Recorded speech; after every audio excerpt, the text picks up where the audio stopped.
بسم الله الرحمن الرحيم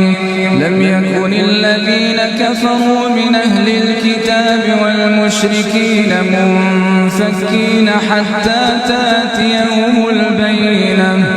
رسول